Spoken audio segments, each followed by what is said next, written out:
ये कहानी है एक राज नाम के आदमी की, जो कुम्हार था और मिट्टी के खिलौने बनाकर बेचता था। राज की बेटी राधिका, जिसने बचपन में अपने हाथों से मिट्टी का एक ताजमहल बनाया था, अपने बाबा जी से मजाक में हमेशा कहती थी कि वो जहेज में आपसे ताजमहल लेगी। राज भी अपनी बेटी का दिल रखने के लिए हाँ कह देता था। राधिका का रिश्ता रामू के साथ तय हो गया था। रामू पड़ोस के गांव में रहता था। राधिका की माँ राज से कहती है कि वो लड़के वालों से मिलकर राधिका की शादी की तारीख पक्की कर ले। आपसे कितनी बार कहा है कि लड़के वालों के घर जाकर शादी की तारीख ले आए। पर राधा की माँ, मैं तो कई बार लड़के वालों के घर आकर हो आया हूँ, लेकिन रामू के पिता शादी के लिए कुछ बात ही नहीं करते। तो फिर आप रामू से बात कीजिए ना। मैंने रामू से बात की है, लेकिन वो भी अपने घर वालों की तरह कोई बात नहीं करता। फिर राधिका रामू की शादी फिर कैसे होगी? तुम परेशान मत हो, आज हम रामू के पिता से मिलकर शादी की तारीख ले लेंगे। राज रामू के घर आकर उसके पिता से शादी की बात करता है। रामू का पिता पहले तो बहाना करके शादी टालना चाहता है, मगर बाद में राज के जोर देने पर रामू का पिता जहेज की लंबी चौड़ी मांग के साथ शादी की तारीख देने के लिए तैयार हो जाता है। राज भैया, लड़की को खाली हाथ बिहा दोगे क्या? नहीं भाई, हम अपनी बेटी की शादी बड़ी धूमधाम से करेंगे और जहेज भी अपनी औकात से ज्यादा देंगे। भाई, यही तो हम चाहते हैं कि तुम्हारी औकात का पता चले। मेरा बेटा शहर में नौकरी कर रहा है, अब आप ही बताओ, ऐसे में हम तुम्हारे जैसे कंगाल कुम्हार की बेटी कैसे ब्याह कर लाएं? भाई साहब, रामू और राधिका की बात तय करते वक्त तो आपने ऐसी कोई बात नहीं की थी। भाई, सही बात सही समय पर ही की जाती है।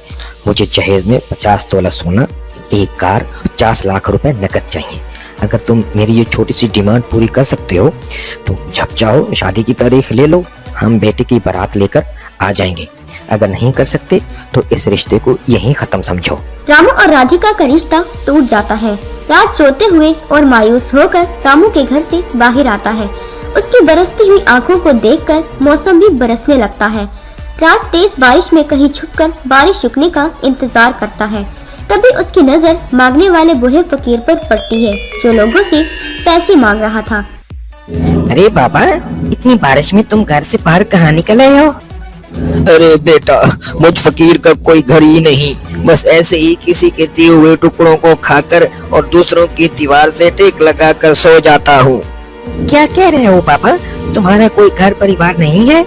नहीं, मेरा कोई नहीं है। क्या तुम मुझे एक वक्त का खाना खिलाओगे? हाँ, बाबा क्यों नहीं, मैं खाना भी खिलाऊंगा और रहने का ठिकाना भी दूंगा। इसके लिए तुम्हें मेरे घर चलना होगा। राज बाबा को बारिश रुकने के बाद अपने घर ले जाता है। राज फकीर बाबा को पेट भरकर खाना खिलाकर घर में रहने की जगह देता है।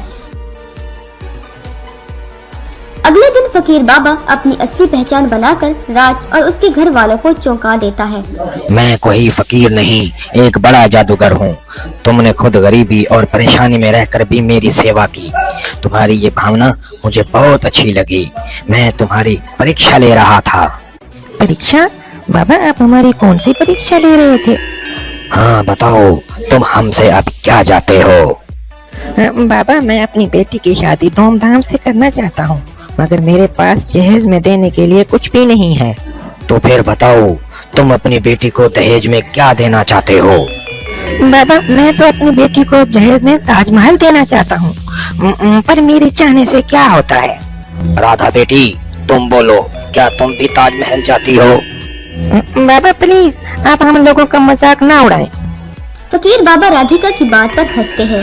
राज फकीर बाबा की बात पर ध्यान ना देकर उसकी मदद करता है और अगले दिन सुबह चमककार हो जाता है। राज के घर की जमीन पर एक ताजमहल दिखाई देता है। ताजमहल देखकर राज और उसकी पत्नी और बेटी हैरान हो जाते हैं। बाबूजी, ये ताजमहल कहीं हम सपने तो नहीं देख रहे? हाँ राधा बेटी, ये ताजमहल किसी सपने से कम नहीं है। लेकिन बाबूजी, ये ताजमहल हमारी जमीन पर कैसे बना, वो भी सिर्फ एक रात में? बेटी, ये सब उस फकीर बाबा का चमत्कार लगता है। हाँ बाबूजी, ये उन्हीं का ही चमत्कार है। चलो उनके पास चलते हैं। राज अपनी पत्नी और राधिका के साथ फौरन उस कमरे में आ जाता है जहाँ फकीर बाबा रहते थे। तीनों कमरे में आकर देखते हैं, वहाँ पर फकीर बाबा नजर नहीं आते। कमरे में एक जादुई घड़ा रखा था जिससे आवाज आती है। तुम जिस फकीर बाबा को ढूंढ रहे हो वो तुम्हारी किस्मत बदल कर जा चुके हैं। पर तुम कौन हो? मैं चमत्कारी घड़ा हूँ जिसे फकीर बाबा तुम लोगों के लिए छोड़ कर गए हैं।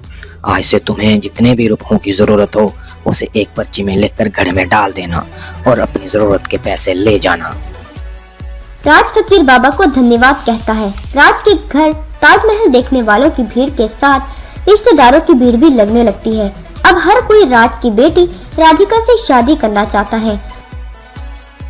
राज सब लोगों की जांच परख के एक गरीब लेकिन पढ़ा लिखा लड़का राधिका के लिए पसंद करता है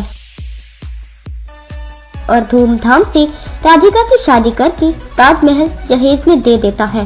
फकीर बाबा का बनाया ताजमहल एक जगह से उड़कर दूसरी जगह भी जा सकता था।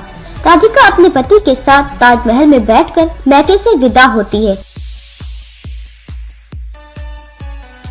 राज राधिका को जहेज में ताजमहल देखकर खुश हो जाता है।